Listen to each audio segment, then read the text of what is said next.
Hi, folks. You're with Tacitus today at your Pushback channel.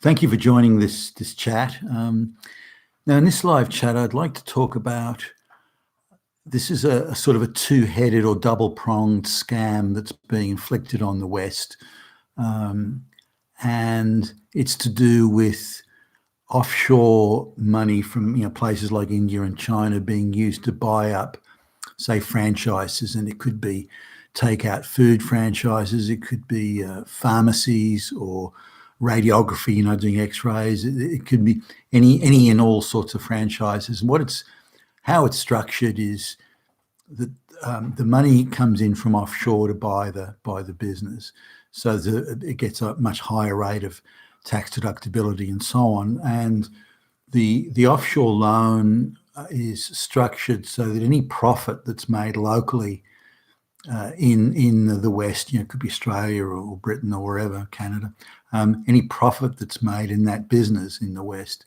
that would attract tax, the management fee keeps on changing and moving around, and it absorbs all the profits that are made locally, and it absorbs all the taxation that would be paid.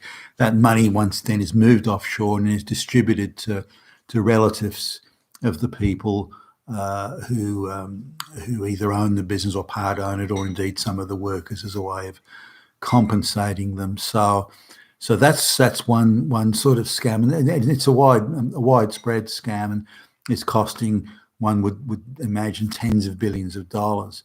And they're particularly targeting these businesses as being lucrative opportunities for this sort of international tax management fee arbitrage.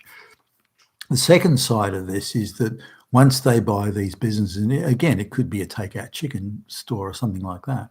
Once they buy these businesses, then they put in fake and false claims for skilled migration, and this is what they do, is they just bring out peasants from their own third world country, rural village peasants that their whole life have lived a subsistence lifestyle, hand to mouth. So they bring them out and to work in these stores. They'll bunk bed them to 10 to a one-bedroom apartment, and they come in and work long shifts. They can work them 12, 14, 16 hours a day, these peasants. So they bring them out here to the West, rather, to do the work. So they've got a very cheap labour force. Now they pay them the absolute minimum, and package up and say, well, we don't pay them the rate per hour because we're giving them accommodation and food, for example, and they'll inflate the cost of that to goodness knows what, leasing furniture to the worker.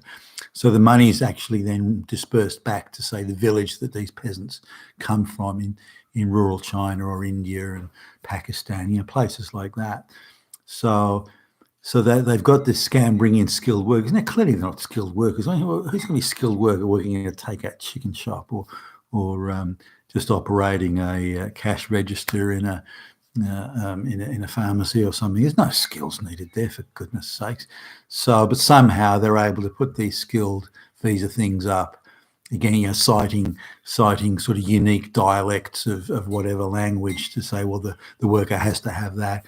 And they're just getting ticked off and signed off by useless Western immigration officials that are just allowing them to bring these people in. So now they're not paying tax on their wages, because they're being paid under the threshold of the taxation threshold. And again, money is also being dispersed back to the village that they came from overseas. So they're avoiding tax in every which way, which means the Western government's being screwed every which way in terms of taxation revenue.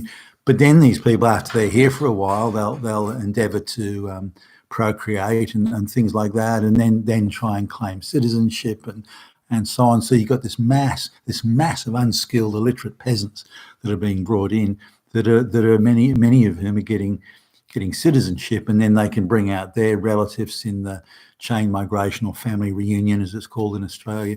So this gives you an idea to the extent of this scam or scams not only in taxation avoidance by use of international financing and bouncing profits around, bullshit management fees, that sort of thing, but also this idea of that people who work in takeout chicken shops are skilled labour that have to be brought out from overseas. That's absolute nonsense.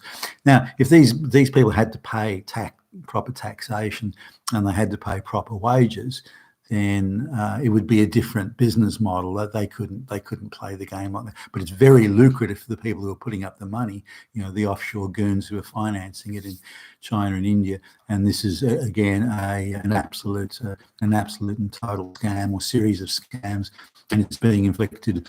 Well, I believe they don't know, so they're just ignoring it and looking the other way and letting these scams go on. And of course, these people are held to a much lower threshold of behavioural standards than white people are. So I fail to see how this is adding value to the community or to the nation, or really achieving anything at all. But that seems to be the way it is.